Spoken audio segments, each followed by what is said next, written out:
Hi everybody, what's up? Welcome back to my channel. My name is Juan. I am just one reader and I am here with some recent reads. Two recent reads actually, but very good ones.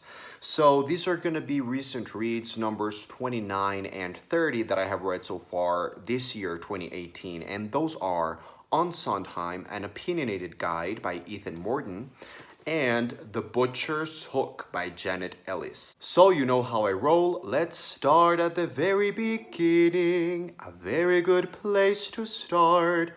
Book 29 that I read this year was On Sondheim, An Opinionated Guide by Ethan Morton. This was published by Oxford University Press in 2016. It is a work of nonfiction revolving around the work and life and legacy of Stephen Sondheim, in my opinion, the biggest, most influential auteur of musical theater, and in my very humble and personal opinion, the most important musical composer alive today. So I originally heard about Ethan Morton and this book in particular from an interview that I watched on Theater Talk. Now, Theater Talk, if you've never seen it, you must go and watch it. Theater Talk is this series of programs and interviews that you can watch on YouTube. And it's produced by Susan Haskins, and it's been around for like a gazillion years, like for over 25 years. It's amazing. It's pure joy, pure delight. It was run by Susan Haskins and Michael Riedel for like 25 years, and as of this year, Michael Riedel is no longer in it, but it's still an amazing show, and there's a lot of interviews with people in show business, particularly on Broadway and theater on Broadway. So in one of those interviews, I watched them interview Ethan Morton, who it turns out to be, he's one of the big Broadway musical historians and connoisseurs. He's one of those authorities when it comes to Broadway musicals and musical theater in general. So I heard him talk about this book that he had just written at the time. And I loved that interview because, first of all, because Stephen Sondheim had always been for me one of those like very mysterious figures, kind of idols, but I had never really learned or investigated or done enough research or watched a lot of his stuff or listened to a lot of his work to really feel like I knew his work. But I was very interested because what I had seen and listened to had just blown me away. And on top of that, I just loved this man, Ethan Morton. I thought that interview was amazing. I loved his personality. He was very intellectual and very cerebral and very, he had a lot of ideas.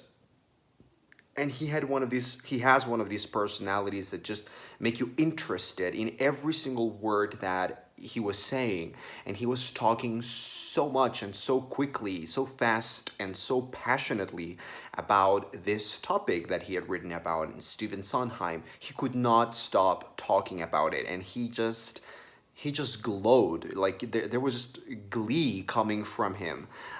So I purchased the book and now I read it. Now, the way that this book is structured is really interesting, really accessible, and really friendly. First, the author has like a bunch of, a preface, a prologue, an introduction, a bunch of introductory things in which he explains first the importance of Stephen Sondheim in musical theater canon, recognizing him not just as a very important composer, but as the primary auteur of musical theater as we know it today. And I think that if I had to state the main thesis of these entire work of nonfiction, that would be it. That Stephen Sondheim was not only inventive and smart and creative and witty and thematically controversial and innovative, but he is the auteur. He reinvented and reinterpreted and reimagined an entire concept, an entire genre, and he just put forward a completely new perspective on music and on musical theater. After that series of,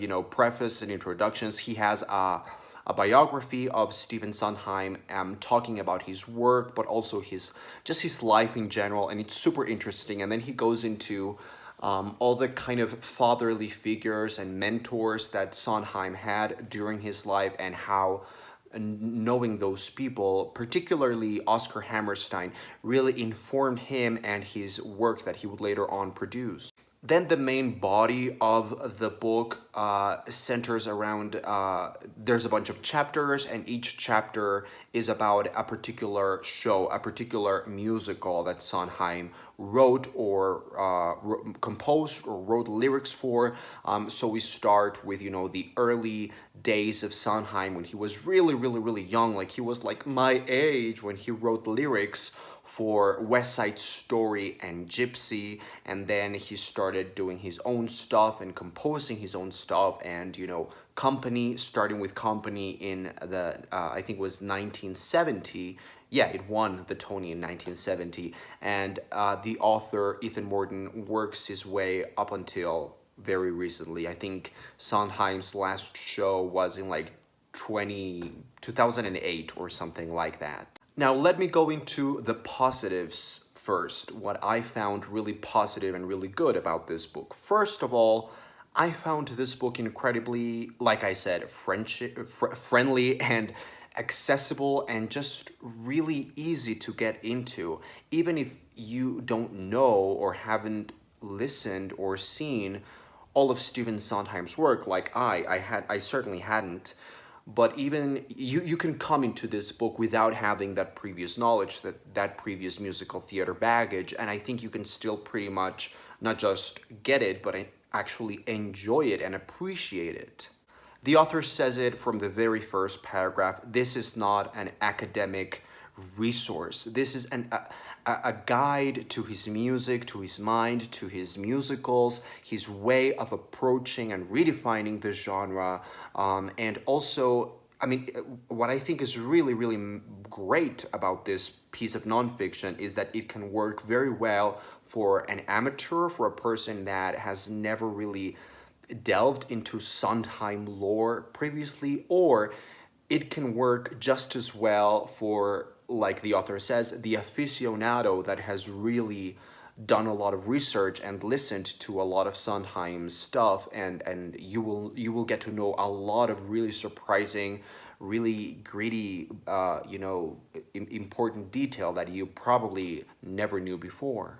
Another positive was the introductory biography of Sondheim. I absolutely loved that. That was probably one of my favorite parts of the book, if not my favorite part of the book. It was so interesting to get to know the mastermind, the person behind all these amazing musicals. And Ethan Mordden talks about him with such love and care and admiration, but also humanizing him and his mentors and all the people that surrounded him. My favorite chapters of this book were obviously the chapters about Sondheim musicals that I have actually seen or listened to, and the ones that I really know very well. For example, Company, Follies, Sweeney Todd, Into the Woods, and Sunday in the Park with George. Now, I do want to stop and talk about an experience in particular that I had while I was reading this book. It was like getting into a Sondheim extravaganza thing, a Sondheim project. I almost feel like I had like a Sondheim month of May, it seems like, because I decided that I wanted to see a lot of Sondheim shows that I had never really seen like in one sitting. Like, there was a bunch of shows, particularly Into the Woods and Sunday in the Park with George, that I had listened to some bits and pieces, but never the whole thing in one sitting. So all of these musicals, or most of them, are available on YouTube, so there's no excuses. You have to see them. You have to experience Sondheim. So that's what I decided to do. I decided to embark myself upon this Sondheim adventure, if you will. And first I saw Into the Woods. I was blown away by it. I remembered watching the movie a couple years ago, and I thought it was very boring. But the musical, the original Broadway production, was sensational. Bernadette Peters, Joanna Gleason, all of them. The cast was amazing. The production was amazing. I absolutely love that production of that show, which is on YouTube. Go and watch it now. And immediately afterwards, I read that chapter from the book, and it was just an amazing experience. I felt like illuminated, and like I was in the joke, you know, I was into the joke, and I could really understand exactly what he was talking about because I had just experienced that. So I thought that was going to be my big Sondheim experience, watching Into the Woods and then reading about it. But then, little did I know that I was going to have an even bigger, like, orgasmic literary extravaganza experience, one of those like climactic experiences, summit experiences that just change you. Sunday in the Park with George. Sunday in the Park with George. Finishing the hat. How you have to finish the hat. I had never listened to the music from Sunday in the Park with George. I mean, I was not a Sondheim ignorant, and I knew that it existed. I knew that it was very important in Sondheim canon, and I knew that it was a thing and that it was a musical about this painter, Georges Seurat, and his making of this painting, which is, coincidentally enough, the big painting that I have framed in my office, and it's the painting that I look at every single day. Go and look it up. So I had heard of it, but I had never even thought about the musical or watching the musical, and it is available on YouTube as well. The original Broadway production with the original cast, with Bernadette Peters again and Mandy Patinkin, the wonder that is Mandy Patinkin in this role. He is just a pure ray of sunshine. He is just the best human being ever. He should be the president of Mexico. Don't ask me why. I just want him to be my president. Because why not? So I decided, what the hell, I'm gonna watch it. I'm gonna see Sunday in the Park with George. Fuck it. I saw it. I was mesmerized. I had a literary musical Sondheim orgasm. Like, my eyes were bleeding from the pure sheer you know, like, it was incredible. The music is, well, it's Sondheim, you know, and I think Sunday in the Park with George really is something that really speaks about Sondheim himself and what he does and what he is and what he has been and his legacy. And Sunday in the Park with George is a musical about creation and art, and legacy and sacrifices. So, long story short, I'm rambling way too much. I'm gonna try to keep it short. I saw the musical. I was bleeding. My heart was like open, and I was just I was dreaming about Sunday in the Park with George, and then I read the chapter that corresponds to Sunday in the Park with George, and my experience was enhanced even further, even more. So, what more can you ask from a nonfiction piece to have these kinds of experiences? But of course, with good comes a little bit of bad, and there are some negative issues, minor issues, but issues nonetheless that I had with this book. One of them, they're very kind of minor, but well. Firstly, I thought that there was just a lot of information in here, and it's very accessibly told, very easily understood, but regardless of that, it is a lot of information, and to really feel, I think that in order to really feel like you have gotten all the pulp and all the juice squeezed from this lemon, you have to know Sondheim. And yeah, even if you can go into this book without knowing him or without knowing him a lot, I still feel like in order to give this book 5 out of 5 stars, I would have needed to know even more and to have seen and listened to more of his work. Another negative is that I wanted more information from the musicals that I did know. So, Sweeney Todd, for example, there wasn't a lot of information in the Sweeney Todd chapter. There was a lot of information and very interesting, and it was a fine chapter. But I feel like Sweeney Todd and Sunday in the Park with George and Into the Woods are so huge, not just in Sondheim canon, but just in general. They are so big in musical theater history and just musical history in general. And I would have liked to have more, even more information. And maybe that's just my voracious greediness to, have even more of the good stuff from life.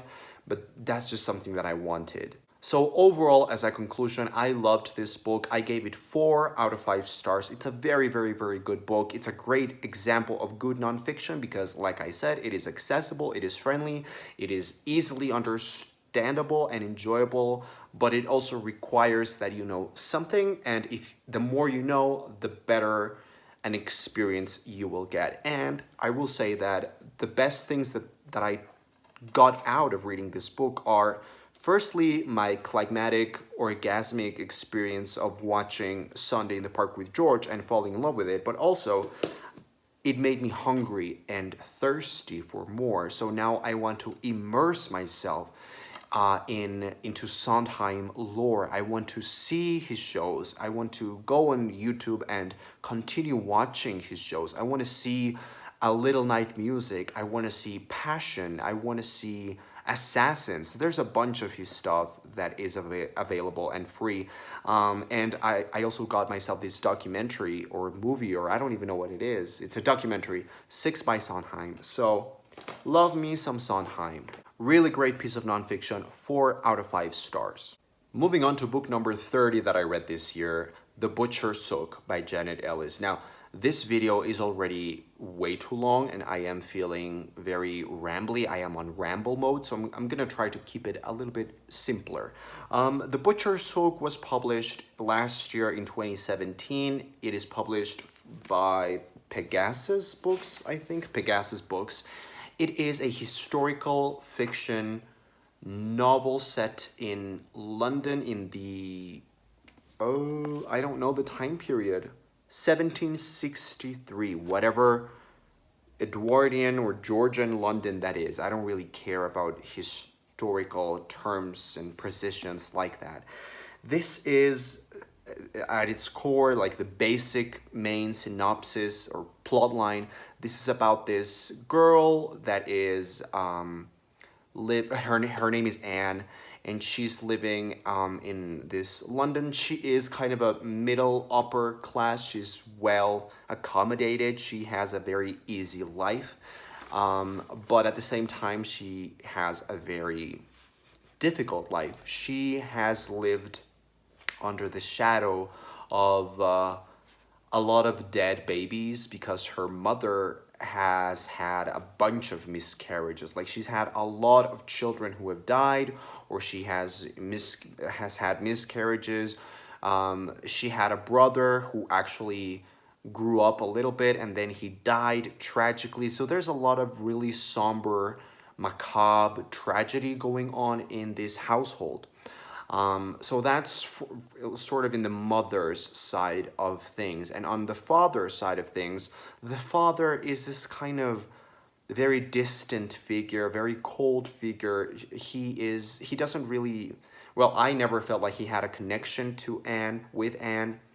And at the beginning of the novel, Anne is around 18 or 19, like late teens, and her father is trying to marry her off to this very creepy gentleman. He's kind of like a Gaston from Beauty and the Beast type of character. He's just oily and disgusting and creepy as fuck. But it's, it's what people say should happen, and it's what is going to happen, apparently. Then we have a couple of flashbacks in which we explore and visit her childhood, Anne's childhood, and the author presents us with this scenes and passages from her early life, from her early childhood, in which it becomes very evident, very apparent that Anne is not healthy of mind. She has what I would diagnose or describe clinically as a schizoid personality with psychopathic characteristics or psychopathic traits. And we see these from very early on in her life. She is just a creepy, creepy child. She's not evil. She's not a complete psychopath or a complete narcissist, which I think is very interesting about this character of Anne. But I'm getting ahead of myself, but I really enjoyed getting into her mind. I think Janet Ellis does a neat job of getting into her psyche and presenting us, the reader, with enough information and with key information to really understand what she's feeling and what she's thinking and how and why. So then the changing point or pivotal point in the novel comes when Anne meets this boy who is the kind of apprentice to the town butcher, and she becomes kind of infatuated with him. It's not love, it's attraction, it's raw sexual attraction, lost desire, this kind of raw anxious inducing infatuation that we have all felt at some point or another in adolescence or sometime in life, I think.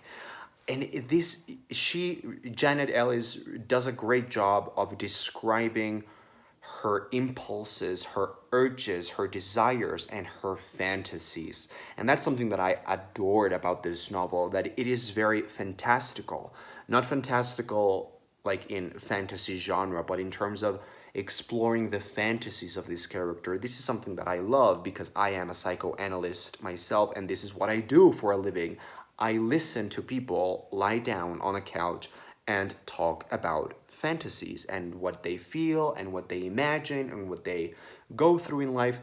And I love novels that really get into the psyche, the central inner workings of a character, such as American Psycho by Bret Easton Ellis. So now let's talk about some positives, some good things about this book. And there are many good things to be found in here. First of all, what have I written here?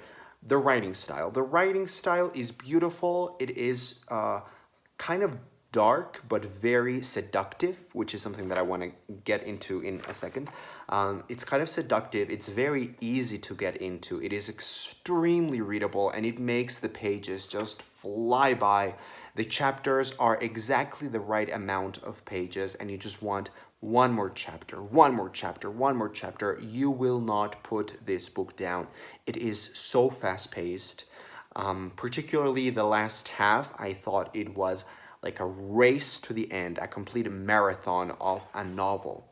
The writing style is immersive, and it envelops you, and it makes you feel like you are really there in the story, but it's not wordy, it's not too elegant or too gimmicky. It doesn't feel dense. That's how I would describe it. It feels very accessible, and a little bit unlike Jane Eyre. When I was reading Jane Eyre by Charlotte Bronte, I felt the opposite. I felt that it was a little bit too beautiful of a writing style, and it kind of kept me at a distance until I was able to really feel close to the text and to the characters and to what was happening. Here, it's the complete opposite. You, from the very first paragraph up until the very end, you are there into it. Another really positive thing is the atmosphere, the sense of place. The historical setting is very gritty and dirty. It's this version of London that is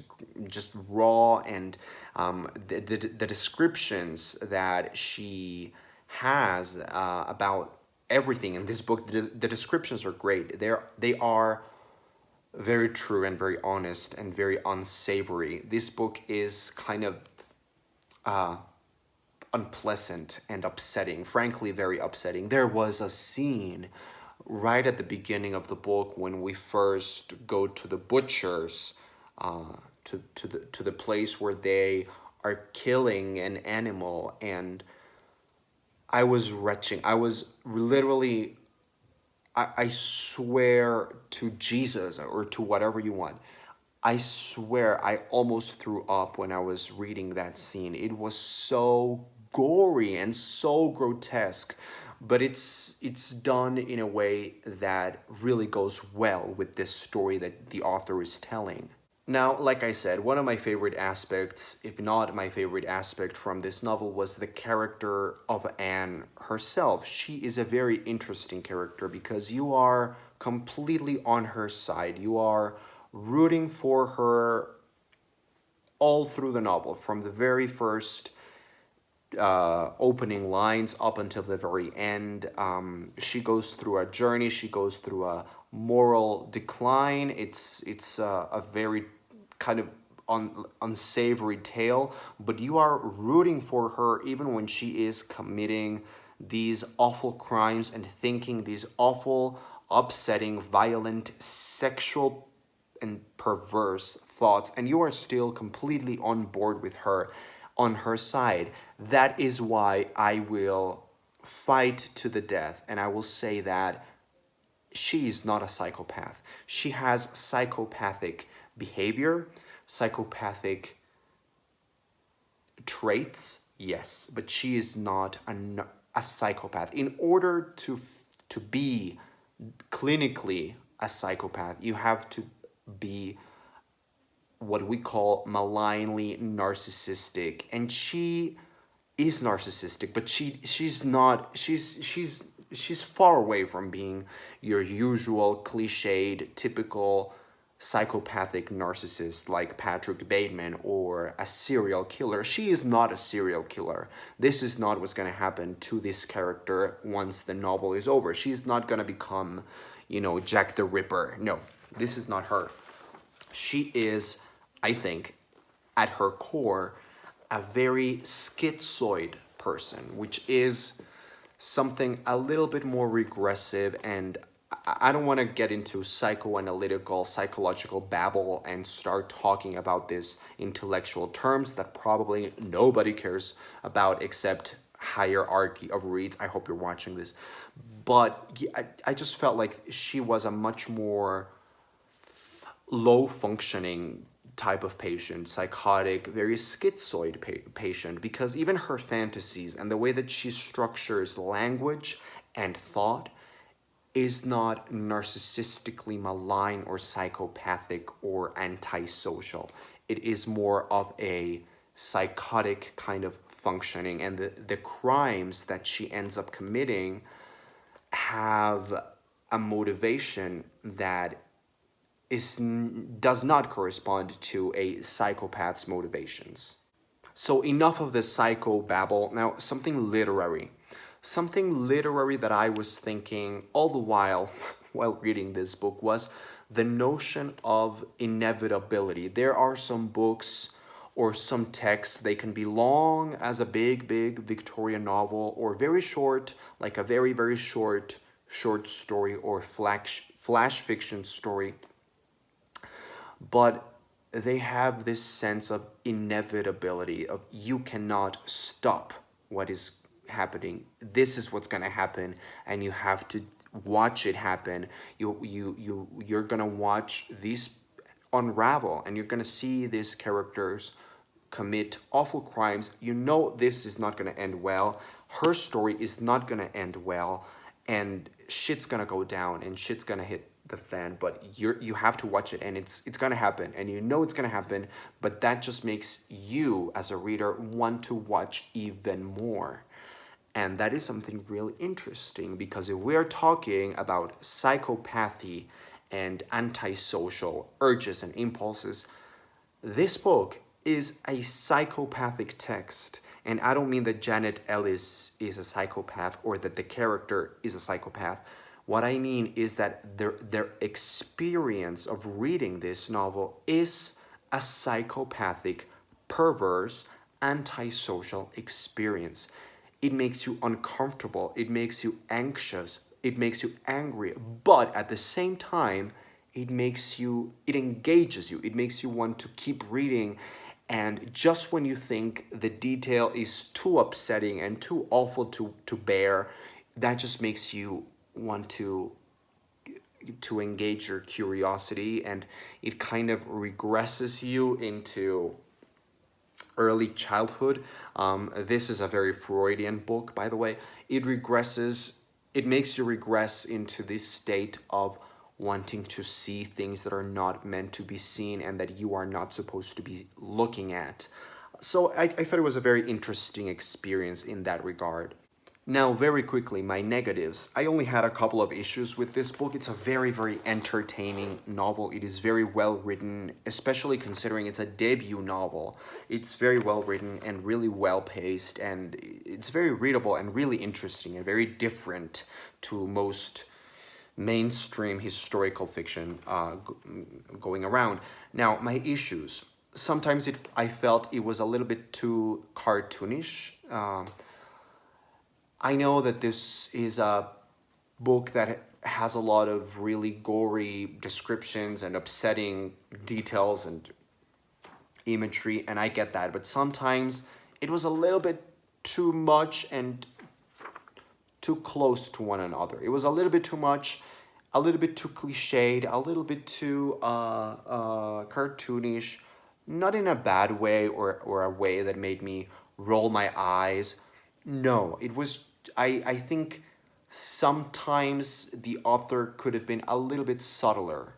And my other issue was, without spoiling anything, the ending of this book is pretty much this character unraveling, and it's like, you know what this book is like actually, and talking about Stephen Sondheim, this book is very similar in themes and structurally, it's very similar to Sweeney Todd, The Demon Barber of Fleet Street. It's very similar. They both share that inevitability. You know things are gonna end up pretty damn awfully, but you want to watch it anyway, and you find joy in watching disaster and tragedy happen, and yeah. But what I mean is that the ending of this novel is pretty much tragedy, and it doesn't end well.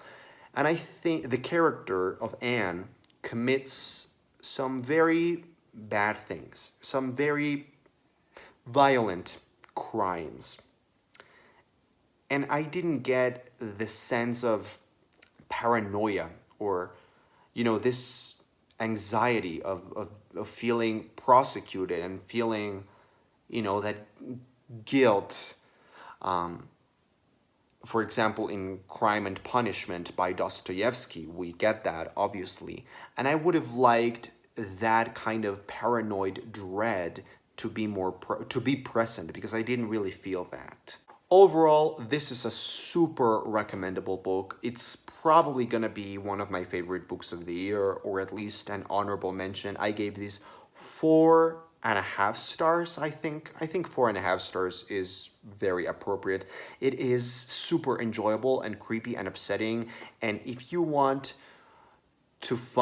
looking for a novel that is going to grasp you and never let you go until you finish it, and it's gonna leave you thinking afterwards, The Butcher's Hook. I think this has been the longest recent reads wrap-up ever made by a human being, a human person.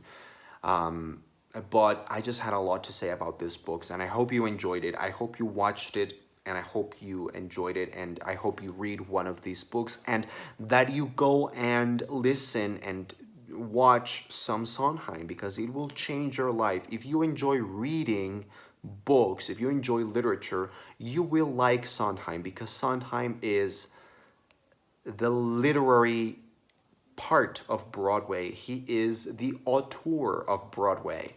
So, thank you for watching. I am just one reader. Attend the tale of Sweeney Todd.